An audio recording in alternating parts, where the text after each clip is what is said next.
আসসালামু আলাইকুম ওয়া রাহমাতুল্লাহি ওয়া বারাকাতুহু।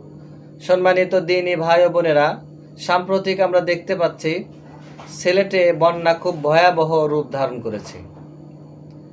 মানুষের অসহায়ত্বের শেষ নেই, তাদের সাহায্যের প্রয়োজন। এই মুহূর্তে আমরা কুরবানি না করে কুরবানির টাকা তাদেরকে দান করতে পারবো কিনা। শুধু বন্যার্তদের মাঝেই নয়, যে কোনো ধরনের অভাবী, যে কোনো ধরনের দুর্যোগে ক্ষতিগ্রস্ত হয়েছে এমন কোনো অভাবীকে কুরবানি না করে কুরবানির টাকা দান করা যাবে কিনা, বা তাদেরকে দান করলে কুরবানি আদায় হবে কিনা, এই বিষয়গুলো নিয়েই আজকের ভিডিওতে ইনশাআল্লাহ আলোচনা করব। তো চলুন আমরা কথা না বাড়িয়ে মূল আলোচনায় চলে যাই। রাসূলুল্লাহ সাল্লাল্লাহু আলাইহি ওয়াসাল্লামের যুগেও বিভিন্ন সময় দুর্যোগ দেখা দিত, দুর্ভিক্ষ দেখা দিত। কুরবানির সময় রাসূলুল্লাহ সাল্লাল্লাহু আলাইহি ওয়াসাল্লামের যুগে দুর্ভিক্ষ দেখা দিলে রাসূলুল্লাহ সাল্লাল্লাহু আলাইহি সাল্লাম সাহাবায়ে কেরামদেরকে কুরবানি না করে সেই টাকা দান করার কথা বলেননি, বা সেই টাকা অভাবীদেরকে দিয়ে দিতে বলেননি। বরং সেই কুরবানিতে রাসূলুল্লাহ সাল্লাল্লাহু আলাইহি সাল্লাম সাহাবাদেরকে আদেশ করেছেন যে তোমরা কুরবানি করো, তবে অন্যান্য কুরবানিতে যেমন তোমরা 3 দিনের বেশি সময় গোশত রাখতে এবং সেখান থেকে খেতে, এই কুরবানিতে তোমরা 3 দিনের বেশি সময় নিজেদের কাছে গোশত রাখবে না, বরং তোমরা কুরবানি করে সেই গোশত অভাবীদের মাঝে বিতরণ করে দেবে। যারা অভাবগ্রস্ত হয়েছে, দুর্ভিক্ষে যাদের খাবারের ব্যবস্থা নেই, তাদের কাছে তোমাদের গোশতগুলো পৌঁছে দিবে, গোশতগুলো তোমাদের কাছে জমা করে রাখবে না। তো এই হাদিসটি আছে বুখারী শরীফে এবং মুসলিম শরীফে। চলুন আমরা হাদিসটি দেখে নিই। আন সালামাত ইবনুল আকওয়া রাদিয়াল্লাহু তাআলা আনহু قال قال رسول الله صلى الله عليه وسلم من ضحى منكم فلا يصبحن بعد ثالثة وبقي في بيته منه شيء فلما كان العام المقبل قالوا يا رسول الله نفعل كما فعلنا عام الماضي قال كلوا وأطعموا وادخروا فإن ذلك العام كان بالناس جهد فأردت أن تعينوا فيها। বুখারী 5569 নম্বর হাদিস। অর্থাৎ সালাম ইবনে আকওয়া রাদিয়াল্লাহু তাআলা আনহু থেকে বর্ণিত, তিনি বলেন যে রাসূলুল্লাহ সাল্লাল্লাহু আলাইহি ওয়াসাল্লাম বলেছেন, তোমাদের মধ্যে কেউ যদি কুরবানি দেয় তাহলে সে যেন এই বছর 3 দিনের বেশি নিজের কাছে গোশত না রাখে। ফালাম্মা কানাল আমুল মুকবিল, যখন আবারও কুরবানির ঈদ আসলো পরের বছর, তখন সাহাবায়ে কেরাম রাদিয়াল্লাহু তাআলা আনহুম আজমাইন রাসূলুল্লাহ সাল্লাল্লাহু আলাইহি ওয়াসাল্লামকে জিজ্ঞেস করলেন, ইয়া রাসূলুল্লাহ, আমরা গত বছর যেমন কুরবানির সবগুলো গোশত গরিব দুঃখীদের মাঝে বন্টন করে দিয়েছিলাম, গরিব দুঃখীদেরকে দান করে দিয়েছিলাম, এবছরও কি আমরা তাই করব? তখন রাসূলুল্লাহ সাল্লাল্লাহু আলাইহি ওয়াসাল্লাম বললেন, তোমরা এবছর কুরবানির গোশত খাও, অন্যকে খাওয়াও এবং তা জমা করো। কেননা আমি গত বছর তোমাদেরকে যে বলেছিলাম যে 3 দিনের বেশি গোশত রাখতে পারবে না, তা বলেছিলাম সে বছর দুর্ভিক্ষ ছিল তাই। আর আমি তোমাদেরকে গরিব দুঃখীদেরকে কুরবানির গোশত দানের কথা বলে তাদেরকে সাহায্য করার কথা বলেছিলাম। তোমরা গোশত দান করলে যেন তাদের সাহায্য হয়, সেজন্য আমি এই কথা বলেছিলাম।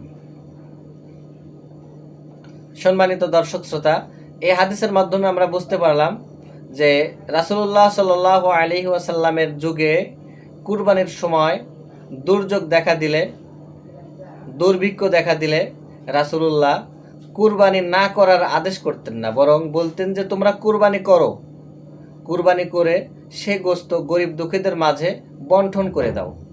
তো এখান থেকে আরেকটি বিষয় স্পষ্ট হয় যে কুরবানি শুধু একটি ইবাদত নয়, বরং কুরবানির মাধ্যমে গরিব দুঃখীর অভাব দূর হয়, কুরবানির মাধ্যমে গরিব দুঃখীর মুখে হাসি ফোটে।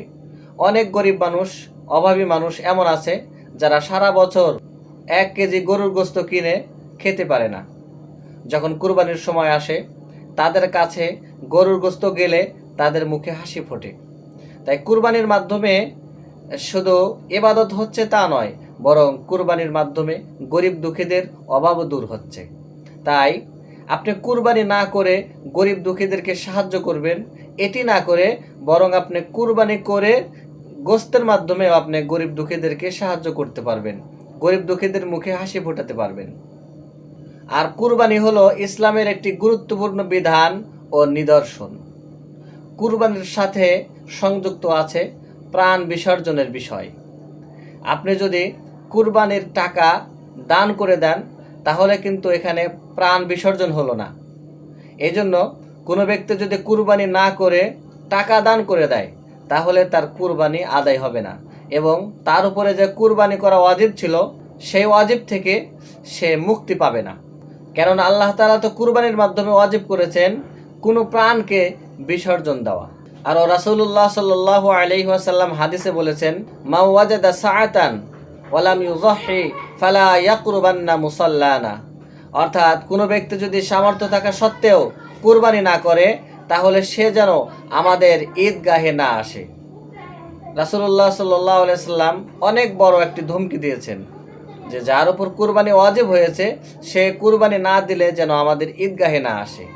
তো এই বিধানটি অনেক বড় একটি বিধান। আমরা যদি কুরবানির টাকা অসহায়দেরকে দান করতে না পারি, বন্যার্তদেরকে বিতরণ করতে না পারি, তাহলে আমরা কিভাবে তাদের পাশে দাঁড়াবো এবং কিভাবে তাদের অভাবকে দূর করব। তো এজন্য ইসলাম দুটি বিধান রেখেছেন, দুটি আমল রেখেছেন, যে আমলের মাধ্যমে গরিব দুঃখীদের অভাব দূর হবে, অসহায়ের অসহায়ত্ব দূর হবে। সে দুটি আমলের মধ্য থেকে 1 নম্বর আমল হলো নফল সাদকা। আপনি প্রত্যেক দিন অথবা সপ্তাহে অথবা মাসে গরিব দুঃখীদেরকে কিছু দান করবেন। 100 টাকা হতে পারে, 500 টাকা হতে পারে, 1000 টাকা হতে পারে। তো এভাবে আপনি নফল সাদকা করবেন। বাংলাদেশে অনেক ধনী মানুষ আছে, তারা যদি এভাবে নিয়মিত সাদকা করতে থাকে তাহলেও কিন্তু গরিব দুঃখীদের অভাব অনেকটাই কমে যাবে। এরপর অভাবীদের অভাব দূর করার জন্য ইসলাম আরেকটি আমলের কথা বলেছেন, তা হলো যাকাত। বাংলাদেশে এমন হাজার হাজার মানুষ আছে যাদের উপর যাকাত ফরজ হয়েছে, যাদের উপর কোটি কোটি টাকা, লক্ষ লক্ষ টাকা যাকাত ফরজ হয়েছে। তারা যদি তাদের যাকাতগুলোকে সঠিকভাবে হিসাব করে গরিব দুঃখীদের মাঝে বিতরণ করে দিত তাহলেও কিন্তু আজ বাংলাদেশে কোনো গরিব মানুষ থাকতো না, কোনো অভাবী মানুষ থাকতো না। প্রত্যেকেই সচ্ছল থাকতো, প্রত্যেকেই ভালোভাবে চলতে পারত। এই জন্যই আল্লাহ তাআলা যাকাতের বিধান রেখেছেন ইসলামে, যেন এমন না হয় যে আপনি 5 তলায় ঘুমাচ্ছেন আর একজনের ঘর বাড়ি নেই, এমন যেন না হয়। আপনি যদি 5 তলায় ঘুমান তাহলে আপনার যাকাতের টাকা দিয়ে গরিব দুঃখীরা যেন কমপক্ষে 1 তলা করতে পারে। তাই ইসলাম সবার মাঝে সমতা রক্ষা করার জন্য, সাম্য রক্ষা করার জন্য যাকাত নামক একটি বিধান রেখেছেন। যে বিধান যদি মুসলমান পালন করে, যে বিধান অনুযায়ী যদি মুসলমান যাকাত আদায় করে তাহলে কোনো গরিব দুঃখী থাকবে না, কোনো অভাবী থাকবে না। আপনি কুরবানি না দিয়ে কুরবানির টাকা কেন গরিব দুঃখীদের মাঝে বন্টন করতে যাচ্ছেন? আপনি তো অনেক অনর্থক কাজ করেন, অনেক অনর্থক কাজে টাকা পয়সা নষ্ট করেন, হাজার হাজার টাকা নষ্ট করেন। আপনি অনর্থক কাজে যে টাকাগুলো নষ্ট করতেন আপনি সেই টাকাগুলো গরিব মিসকিনের মাঝে দান করেন, বন্যার্তদের মাঝে দান করেন, যারা অসহায় আছে তাদেরকে আপনি দান করেন। আপনি তা না করে আপনি বলছেন কি যে কুরবানি না করে সেই কুরবানির টাকা বন্যার্ত এবং অসহায়দের মাঝে বিতরণ করতে হবে। বরং আপনার বলা উচিত ছিল যে আমি অমক অনার্থক কাজ করার জন্য যে টাকা বরাদ্দ করেছিলাম সেই টাকাগুলো আমি বন্যার্তদের মাঝে বিতরণ করে দেব, সেই টাকাগুলো আমি অভাবীদের মাঝে বিতরণ করে দেব। আমরা বর্তমান সময়ে দেখতে পাই সমাজে অনেক প্রকারের অনুষ্ঠান হয়, যে অনুষ্ঠানগুলো একদম অনর্থক, যে অনুষ্ঠানগুলোর কোনো দরকার নেই। এটা ব্যক্তিগত অনুষ্ঠান হতে পারে, সামাজিক অনুষ্ঠান হতে পারে। এই সমস্ত অনুষ্ঠানে হাজার হাজার লক্ষ লক্ষ টাকা খরচ করা হয়।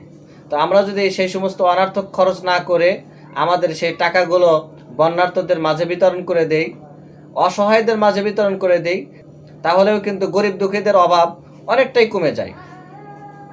তাই সম্মানিত দ্বীনী ভাই ও বোনেরা, বর্তমান সময়ে আমরা যে আওয়াজ শুনতে পাচ্ছি, অনেকেই বলতেছেন যে কুরবানি না করে সেই টাকা বন্যার্থ বা অভাবীদের মাঝে দান করে দিতে হবে। এটি সম্পূর্ণ একটি ভুল কথা, একটি ভুল তথ্য। কেননা আল্লাহ তাআলা আমাদের উপর কুরবানিকে ওয়াজিব করেছেন। এটি আলাদা একটি ওয়াজিব। আপনার ওয়াজিব আপনি আদায় করুন। আদায়ের পর আপনার যা সামর্থ্য আছে, আপনার সামর্থ্য অনুযায়ী আপনি নফল সাদকা করুন। 500 টাকা হতে পারে, 1000 টাকা হতে পারে, আপনার সামর্থ্য অনুযায়ী আপনি তাদেরকে দান করুন। কিন্তু আপনার উপরে আল্লাহ তাআলা কুরবানিকে ওয়াজিব করেছেন, সেই ওয়াজিব কুরবানি বাদ দিয়ে আপনি সেই টাকা দান করতে যাচ্ছেন, এটি সম্পূর্ণ ভুল একটি সিদ্ধান্ত, সম্পূর্ণ ভুল একটি কথা। তাই সম্মানিত দ্বীনী ভাই ও বোনেরা, আমাদের যাদের উপর কুরবানি ওয়াজিব হয়েছে, যাদের সামর্থ্য আছে, তারা অবশ্যই কুরবানি করব। আর কুরবানি করার পাশাপাশি আমরা অসহায় বন্যার্থ যারা আছে তাদেরকেও দান করব, তবে কুরবানি বাদ দিয়ে নয়। এই কথাটি মাথায় রাখতে হবে। আল্লাহ তাআলা আমাদের সবাইকে তৌফিক দান করেন, আমরা যেন বন্যার্থ এবং আরও যারা অসহায় আছে, বিভিন্ন দুর্যোগে অভাবগ্রস্ত হয়ে আছেন, সবাইকে যেন আমাদের সামর্থ্য অনুযায়ী দান করতে পারি। আল্লাহ তাআলা আমাদের সবাইকে সেই তৌফিক দান করেন। আসসালামু আলাইকুম ওয়া রাহমাতুল্লাহি ওয়া বারাকাতুহু।